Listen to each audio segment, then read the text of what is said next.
How to solve the Omegle error connecting to the server. Hello everyone. In this video, I will show you how to solve the Omegle error connecting to the server. First of all, open Google Chrome. Now click on the three dots in the top right corner. Go into Settings. Click on Site Settings. Go into Cookies and Site Data. Now allow all cookies. Turn on the clipboard option as well. Now scroll down and turn on third-party sign-in. Go into Data Stored. Now clear all the data. Close everything and then turn off your Wi-Fi. Now turn it on once again.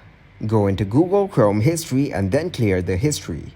Now go to omegle.com. Click on Video and confirm and continue. That's how you can fix the Omegle error connecting to the server. Thank you guys for watching this video. Hope you got some value.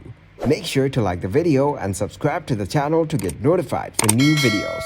See you in the next one.